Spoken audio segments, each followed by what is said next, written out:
Hello everyone, आप सभी को गुड मॉर्निंग और नमस्ते झारखंडी जोहार। जी हाँ दोस्तों, आज फिर से आप लोगों के सामने मैं आया हूँ कुछ न्यूज़ लेकर। Jharkhand excise constable special branch और कारा चालक के जितने भी पुराने छात्र हैं उन सभी के लिए ये वीडियो है।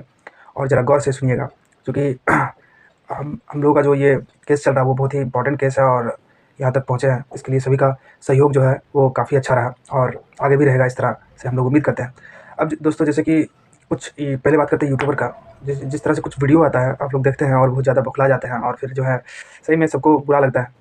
उन्हीं वीडियो को मैंने भी देखा है और देखने के बाद ये निष्कर्ष पहुँचा है कि कुछ लोग जो है ये चाह रहे थे कि जैसे कि हम लोग जो केस लड़ रहे हैं वो खुद से लीड कर रहे हैं और इसके लिए हम लोगों ने सजेशन भी लिया हुआ है। तो सजेशन हम लोगों ने किससे लिया है? जिन्होंने हम लोगों की सहायता की है, जैसे कि पंचायत सचिव के जो सीनियर भैया लोग हैं उन लोगों से हम लोगों ने हेल्प लिया है और उन लोगों ने जितना हो सके उतना गाइड किया है और आगे भी गाइड करेंगे, ऐसा कहा है। तो हम लोगों ने उन लोगों से मदद लिया जिन लोगों ने हम लोगों की मदद की है। अब रही यूट्यूबर का, तो यूट्यूबर से भी हम लोगों ने एक टाइम जो है काफ़ी मदद मांगा था, लेकिन कुछ यूट्यूबर ने मदद किया, जैसे कि स्टडी विद स्मृति मैम, उसके बाद विनय सर, विनय आईएएस अकेडमी, और एक यूट्यूबर थे जो हम लोग की काफ़ी हेल्प किए थे, उनका नाम मुझे याद नहीं आ रहा है। तो इस प्रकार से कुछ यूट्यूबर ने हम लोग को काफ़ी मदद किया था इस मैटर में। उसके बाद अगर हम बात करें कि कुछ लोग जो डिमोटिवेट वाला काम कर रहे हैं, जैसे कि एक यूट्यूबर ने बताया कि लोगों का 1% चांस है और ये लोग जो है फिर भी पागल की तरह जो लगे हुए हैं केस पर और ये वो फलना जो भी है। तो मैं उन लोगों को बताना चाहता हूँ कि जो आपको 1% दिखाई दे रहा है ना, अगर आप वास्तविकता पर इस चीज़ से जुड़े हुए रहते तब आपको पता चलता कि ये 1% है या क्या परसेंट है। आपको तो मुँह में आया जो बोल दिए, आपको कुछ समझ में आता नहीं है। सबसे पहले तो आपको कुछ रिकैप करवाना चाहता हूँ। जितने लोग देखते हैं हमको पता है कि इसमें जो हम लोग के एक्टिव मेंबर के अलावा भी काफ़ी लोग ऐसे हैं जो एंटी है और वो लोग भी वीडियो को देखते हैं। आप लोगों को तो पता नहीं है क्या है क्या नहीं। चलिए मैं आपको रिवाइज़ करवाता हूँ। ये जो है एग्ज़ाम, सबसे पहले जब फॉर्म निकला था तो ये 2018 में ऐसे 6-7 वैकेंसी निकला था। इसमें से पहला था पैरा मेडिकल स्टाफ का, दूसरा भी उसी नर्सिंग का ही था, तीसरा कारा चालक था, चौथा आपका एक्साइज कांस्टेबल, पाँचवां स्पेशल ब्रांच। यही 5 वैकेंसी का मैं बात करूँगा। अब क्या है कि जो पहले निकला 2018 के स्टार्टिंग में जनवरी में, उन सभी का प्रक्रिया थोड़ा फास्ट होते गया। इसी तरह से कारा चालक का भी प्रक्रिया जो है पहले निकला हुआ था, चूँकि आपका एक्साइज कांस्टेबल का फॉर्म जो है अगस्त में निकला हुआ था, अगस्त सितंबर में। तो ये थोड़ा सा लेट रह गया और स्पेशल ब्रांच भी थोड़ा सा लेट रह गया और इन सभी का प्रक्रिया जो है फास्ट हो गया, थोड़ा जल्दी हो गया। इसके बाद क्या हुआ कि एग्ज़ाम होने के बाद जैसे ही हम लोग का आंसर की रेडी हुआ, यानी कि हम लोग का भी रिजल्ट पब्लिश होता, इससे पहले कारा चालक का सारा प्रक्रिया कंप्लीट हो गया और पैरामेडिकल स्टाफ और जो नर्सिंग स्टाफ थे उनका भी सारा प्रक्रिया कंप्लीट हो गया था और उन लोगों को 2019 के मार्च में ज्वाइनिंग दे दिया गया। अब रही थी ज्वाइनिंग देने की बारी एक कारा चालक की। इसी बीच जो है आपका क्या होता है कि आचार संहिता लगता है और राज्य में विधानसभा चुनाव होती है। विधानसभा चुनाव होने के बाद जो है सरकार चेंज हो जाता है। उसके बाद जो है सरकार को लोगों के द्वारा भ्रमित करने के बाद और कई सारे ऐसे लोग हैं जिनके द्वारा हम लोगों के वैकेंसी को नज़र लग गया और नज़र लगने के बाद जो है ऐसा हुआ कि 2 साल से अबव, यानी कि कुछ लोगों को लगता है कि इसमें क्या है कि लोग इतना दिन तक और ऐसे कर रहे हैं। आप सोचिए, कोई एग्ज़ाम आप दिलो-जान से देते हैं, इतनी मेहनत से देते हैं, उसके बाद जब आप उसका रिज़ल्ट का वेट कर रहे होते हैं कि आज नहीं तो कल, आज नहीं तो कल रिज़ल्ट आएगा, और जो है वो उसी टाइम का वैकेंसी है, 2018 का ही वैकेंसी है। हम लोग का क्या कसूर था कि हम लोग का प्रक्रिया नहीं किया गया और 2 साल से कुछ 2 साल 2-3 महीना के बाद ये वैकेंसी रद्द किया गया है। मैं आपको बताता हूँ कि 4 अगस्त 2019 और 1 सितंबर 2019 को एक्साइज कांस्टेबल और स्पेशल ब्रांच का एग्ज़ाम हुआ था। इसके बाद जो है वैकेंसी कब रद्द की गई है, तो 2021 में नवंबर को रद्द की गई है। आप अगर जोड़िएगा तो अगस्त, सितंबर, अक्टूबर, नवंबर, यानी कि 2 साल 3 महीना, ये बहुत बड़ा टाइम होता है, बहुत ही लंबा टाइम होता है। और तब जो है सरकार रेगुलर अपना काम कर रही थी। इस बीच जो है 2 साल 3 महीना के बाद वैकेंसी को रद्द किया जाता है। तो इस प्रकार से आप जो लोग बोलते हैं कि इसमें क्या है, 1% है, 2% है, अरे भाई कभी सोचो कि हम लोग का टाइम कितना गया इसमें। आप 2018 से अगर जोड़िएगा तो अभी 24 चल रहा है।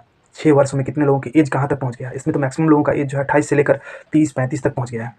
तो फिर आप जो है जो मन में आता कह देते हैं और निकल जाते हैं, कुछ तो आता नहीं है समझ में। अब देखिए आगे बात करते हैं। तो ये एक मनमानी वाला चीज़ था जिसकी वजह से हम लोगों को ये देखना पड़ा। अब देखिए, जब भी कोई रूलिंग गवर्नमेंट में कुछ ऐसा काम होता है जो कि संविधान के विपरीत होता है या संविधान के खिलाफ होता है, तो उसके रक्षक के लिए देश में न्यायालय बनाया गया है, हाई कोर्ट, सुप्रीम कोर्ट, ठीक है। और उन्हीं के समक्ष हम लोग गए हैं, ना किसी नेता के पास गए हैं, ना किसी यूट्यूबर के पास गए हैं, ना किसी बिजनेसमैन के पास गए हैं। हम लोग अपना अधिकार के लिए जो संविधान में बनाया गया है, अपने मांगों को बचाने के लिए, अपना अधिकार को बचाने के लिए वहाँ गए हैं। अभी देखिए लेटेस्ट आज आपका न्यूज़पेपर में आया है कि जेटेट का एग्ज़ाम सालों से नहीं हुआ है, 7-8 साल से, 10 साल से शायद। तो उसका जो है हाई कोर्ट ने कहा कि आप 4 सप्ताह में, कुछ 4 वीक, विदिन 4 वीक्स में हमको बताइए कि आप जेटेट का एग्ज़ाम कब ले रहे हैं। कि जब भी इस राज्य में, इस देश में कुछ ऐसा होता है जो कि संविधान और लोगों के मौलिक अधिकार के विरुद्ध, उसके विपरीत कार्य किया जाता है, तो एकमात्र है हम लोगों के संविधान के रक्षक कौन है? हाई कोर्ट और सुप्रीम कोर्ट, उन्हीं के द्वारा बचाया जाता है। तो हम लोग उनके पास गए हैं। आप लोगों को क्यों फट रहा है भाई? आप लोगों को क्यों इतना जलन हो रहा है? कुछ समझ में नहीं आ रहा है। तो हम लोग उनके पास गए हैं, आप लोग क्यों इतना ये कर रहे हैं? वहाँ से बचेगा तो आगे हम लोग का प्रक्रिया होगा और नहीं बचेगा तो फिर हम लोग नए वाले में दौड़ेंगे। तो इसमें आप लोग को इतना घबराना और इतना माथामारी करने की क्या बात है भाई? हम लोग अपना मौलिक अधिकार के रक्षक के लिए गए हैं, रक्षा के लिए गए हम लोग यहाँ हाई कोर्ट, ठीक है। तो आप लोग को इसमें इतना टांग अड़ाने की ज़रूरत नहीं है कि केस में क्या परसेंटेज है, क्या है, कुछ नहीं, ठीक है। अब रही बात आगे, थोड़ा सा वीडियो लंबा होगा क्योंकि काफ़ी ज़्यादा आप लोग टेंशन में आ जाते हैं, इसलिए। अभी देखिए थर्ड जो इम्पोर्टेंट है इस बार, ज़रा गौर से सुनिएगा। जो इस बार जो केस है, तो वो जानते हैं आप लोग 3 केसेस में मर्ज किया हुआ है, कारा चालक एक्साइज कांस्टेबल स्पेशल ब्रांच। तो कारा चालक के जो वकील हैं उनका नाम है श्री मनोज टंडन, और हम लोगों के जो एक्साइज स्पेशल के वकील है वो अमिताभ सर है। अभी लेटेस्ट में ये इन्फॉर्मेशन मिला है कि कारा चालक के जो वकील है मनोज टंडन सर, वो पिछले बार भी नहीं प्रेजेंट थे और इस बार भी प्रेजेंट नहीं रहेंगे। ऐसा 90% चांस है कि वो प्रेजेंट नहीं रहेंगे, वो कोलकाता जा रहे हैं कुछ निजी कार्य से। अब जो है इस बीच क्या होने वाला है, तो दोस्तों इस बीच यही होगा कि अमिताभ सर जितना सकेंगे अपना हायरिंग करेंगे, और उसके बाद जो है एक छोटा सा डेट लिया जाएगा। ऐसा पॉसिबिलिटी है कि छोटा सा डेट मांगा जाएगा माननीय न्यायालय से कि एक छोटा सा डेट दीजिए सर, क्योंकि केस जो है काफ़ी दिनों से चल रहा है और पिछला डेट भी काफ़ी लंबा पड़ा था।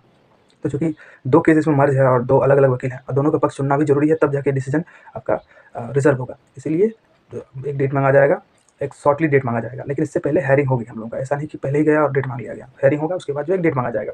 अब इसमें जो है आप हताश नहीं होइएगा, इसके बाद जस्ट मैं एक लाइन सुनाने वाला हूँ आप लोगों को कि आप देखिए सीजीएल का डेट कितना बार जो है आगे-पीछे, आगे लास्ट में लेटेस्ट अब जो है 28 फरवरी और 4 फरवरी को कंफर्म 100% एग्जाम होगा। चूँकि मुझे भी पता चला है, हम लोग काफ़ी डिस्ट्रिक्ट में जैमर वगैरह आ चुका है। जो जैमर लगा रहता है जिसमें मोबाइल टावर को नहीं पकड़ता है किसी का भी मोबाइल में, और सीसीटीवी वगैरह जो भी काम है, तो मुझे पता चला कि अपने डिस्ट्रिक्ट में ये सब आ चुका है और जो है इसका एडमिट कार्ड भी बहुत जल्दी जारी होगा, यानी 100% इस बार एग्जाम होगा। लेकिन अगर आप सीजीएल का इतिहास देखें तो 2018-19 में फॉर्म निकला था एक बार सीजीएल का।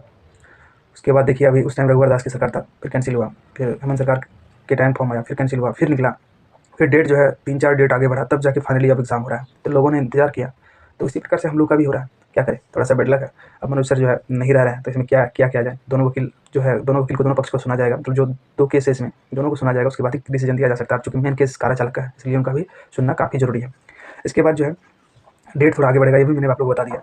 अब जो है दोस्तों ये क्या है कि इसका निष्कर्ष भी यही हुआ कि थोड़ा-सा वेट करना होगा हम लोग को, यही है। और बाकी जो है यूट्यूबर वगैरह इन लोगों का काम ही है इस तरह का बेइज्जती करना, ठीक है। और देखिए एक चीज़ मैं किसी के अगेंस्ट में नहीं बोल रहा हूँ, ये लोग जानबूझकर ऐसे वीडियो बनाते हैं। ये देखिए ऑथेंटिक बात है और सही बात है, आपकी खुद समझिएगा। जानबूझकर ऐसा वीडियो बनाया जाता है ताकि इससे व्यू बढ़े, चूँकि पुराने एक्साइज कांस्टेबल स्पेशल ब्रांच और कारा चालक के कितने स्टूडेंट होंगे, चंद हज़ारों कैंडिडेट होंगे मिनिमम।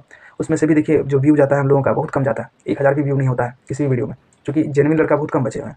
और खास करके एक्साइज स्पेशल के तो काफ़ी लड़के इधर-उधर जॉब भी ले लिए हैं, तो इन लोग इतना इंटरेस्टेड नहीं है। इसी वजह से हम लोग का बहुत कम ही यूनिटी है और बहुत कम लोग देखते हैं। जबकि अगर हम एक झूठ-मूठ का वीडियो बना दें कि 1 महीना बाद जो है या 2 महीना बाद एक्साइज कांस्टेबल के नए वाले जो वैकेंसी उसका रनिंग होगा, तो देखिए अभी उसमें लाख व्यू चल जाएगा, हज़ारों व्यू चल जाएगा।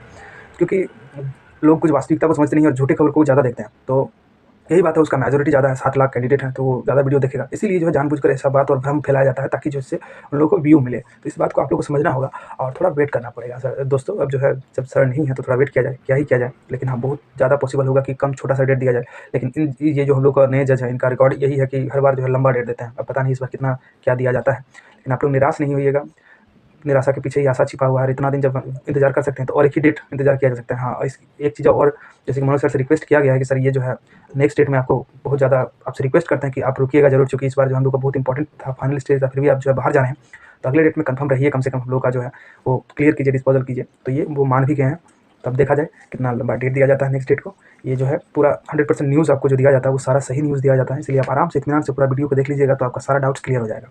और हाँ, जो दोस्त जो है वीडियो देखते हैं और अच्छा लगता है लेकिन चैनल को आप सब्सक्राइब नहीं करते हैं और ना ही वीडियो को लाइक करते हैं, उनसे मेरा अपील है कि थोड़ा सा मेहनत लगता है दोस्तों। जैसे कि मेरा भी सीजीएल का एग्जाम है, लेकिन टाइम निकाल कर आपके लिए वीडियो बना रहे हैं, तो उसके लिए आप लोगों का भी ये रिस्पॉन्सिबल होना चाहिए, कम से कम चैनल को सब्सक्राइब कर लीजिए और जो है वीडियो अच्छा लगे तो लाइक कर दीजिए। ये आपको ट्रू न्यूज़ है। आपसे इस वीडियो को पूरा देखिएगा तो आपको जैसे जो है थोड़ा सा खराब लगेगा कि मनोज सर नहीं है, लेकिन जो है वास्तविकता सारी चीज़ों को मैंने आपको बता दिया है। एक डेट पीछे जा सकता है, लेकिन कंफर्म है नेक्स्ट डेट को हम लोग का केस डिस्पोजल हो जाएगा।